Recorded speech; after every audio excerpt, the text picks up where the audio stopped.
नमस्कार, इस बुलेटिन में आप सभी का स्वागत है। आपके साथ मैं हूं अनिता सिंह और सुर्खियों के बाद चलिए अब एक नजर डालते हैं इस वक्त की टॉप 20 खबरों पर।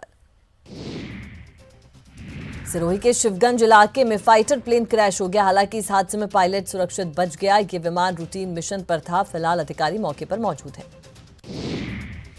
कांग्रेस अध्यक्ष राहुल गांधी यूपी के अमेठी और केरल के वायनाड से चुनाव लड़ने वाले हैं। अमेठी में राहुल गांधी की टक्कर सीधे तौर पर भाजपा की केंद्रीय मंत्री स्मृति ईरानी से होगी। वहीं वायनाड में कांग्रेस नीत यूनाइटेड डेमोक्रेटिक फ्रंट का सामना लेफ्ट डेमोक्रेटिक फ्रंट से है। 2 सीटों से राहुल की उम्मीदवारी पर अमित शाह ने तंज कसा। शाह ने कहा कि अमेठी हारने के डर से कांग्रेस अध्यक्ष केरल भाग रहे हैं। राहुल गांधी मिशन साउथ पर है। इस मौके पर राहुल गांधी ने विजयवाड़ा में जनसभा को संबोधित किया। उन्होंने कहा कि आंध्र प्रदेश को और बेहतर बनाएंगे। मैं भी चौकीदार अभियान को लेकर आज दिल्ली के तालकटोरा स्टेडियम में एक मेगा प्रोग्राम होगा, जिसमें प्रधानमंत्री नरेंद्र मोदी खुद देश के 500 से ज्यादा इलाकों से जुड़ेंगे। वीडियो कॉन्फ्रेंस से पीएम मोदी मैं हूं चौकीदार कैंपेन को आगे बढ़ाएंगे और देश भर में बीजेपी के मंत्री, सांसद, विधायक और नेता प्रधानमंत्री को सुनने के लिए मौजूद होंगे। मैं भी चौकीदार हूं अभियान को लेकर प्रदेश में भी सभी लोकसभा क्षेत्रों में कार्यक्रम संपन्न होगा। जयपुर शहर लोकसभा क्षेत्र का कार्यक्रम जयपुर के नारायण सिंह सर्किल स्थित तोतुका भवन में आयोजित होगा, जिसके प्रभारी सतीश पूनिया होंगे।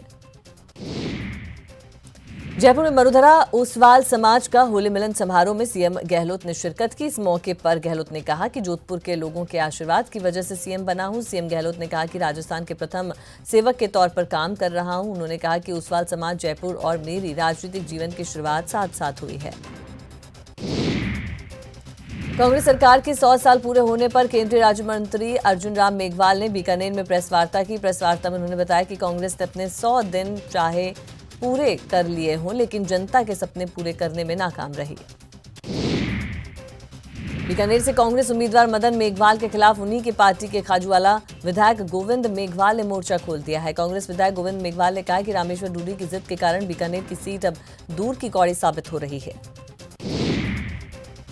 बीजेपी आज बचे 6 उम्मीदवारों के नामों का ऐलान कर सकती है। सूत्रों के मुताबिक राजसमंद से दिया कुमारी पर सहमति बन गई है। इसके अलावा बाड़मेर, जैसलमेर से पूर्व आईपीएस महेंद्र चौधरी के नाम को हरी झंडी मिल सकती है। वहीं धौलपुर करौली से मौजूदा सांसद मनोज राजौरिया पर विश्वास जताया जा सकता है। बसपा सुप्रीमो मायावती ने एक बार फिर मोदी सरकार पर निशाना साधा। मायावती ने आरोप लगाया है कि बीजेपी दलितों का वोट बांटने के लिए भीम आर्मी के चंद्रशेखर को वाराणसी से चुनाव लड़वा रही है। इसके साथ ही उन्होंने कहा कि भीम आर्मी को षड्यंत्र के तहत बनवाया गया है। चित्तौड़गढ़ संसदीय क्षेत्र से कांग्रेस के लोकसभा प्रत्याशी और जिला प्रभारी गोपाल सिंह ईडवा एक शोभा यात्रा के दौरान चक्कर खाकर गिर गए। उन्हें उपचार के लिए जिला अस्पताल में भर्ती करवाया गया। पाकिस्तान अपनी हरकतों से बाज नहीं आ रहा। सरहद पर एक बार फिर उसने गोलीबारी कर सीज फायर का उल्लंघन किया, जिसका जवाब भी भारतीय सेना ने ताबड़तोड़ अंदाज में दिया। जम्मू कश्मीर के राजौरी में धारहाल इलाके में एक कार सड़क हादसे का शिकार हो गई। इसमें 6 लोगों की मौत हो गई, जबकि एक शख्स घायल हो गया। बताया जा रहा है कि तीखे मोड़ पर कार बेकाबू हो गई और गड्ढे में गिर गई। छपरा में गौतम स्थान स्टेशन के पास छपरा से सूरत जाने वाली ताप्ती गंगा एक्सप्रेस बेपटरी हो गई। हादसे में 2 लोग घायल हो गए। हादसे के बाद इस रूट पर यातायात पूरी तरह से बाधित है। कोटा में गोताखोरों की टीम ने देर रात हैंगिंग ब्रिज के पास चंबल नदी से एक व्यक्ति का शत शव बाहर निकाला। फिलहाल पुलिस शिनाख्त की कोशिश में जुटी है। करौली के कस्बा गांव में तालाब पर नहाने गए 2 भाई बहन की गहरे पानी में डूबने से मौत हो गई। जानकारी के अनुसार 12 साल की पायल और 8 साल के बच्चे परिजनों के साथ खेतों में फसल कटाई के लिए गए थे।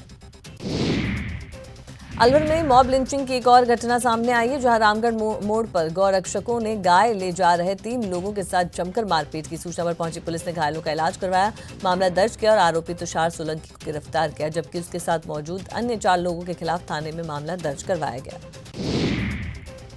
धौलपुर के सैपाऊ में NH 123 पर ठाकुरदास का नगला गांव के पास पुलिस और बजरी माफियाओं में मुठभेड़ हो गई। बजरी माफियाओं ने पुलिस पर ताबड़तोड़ फायरिंग कर दी, जिससे पुलिस को बैकफुट पर आना पड़ा।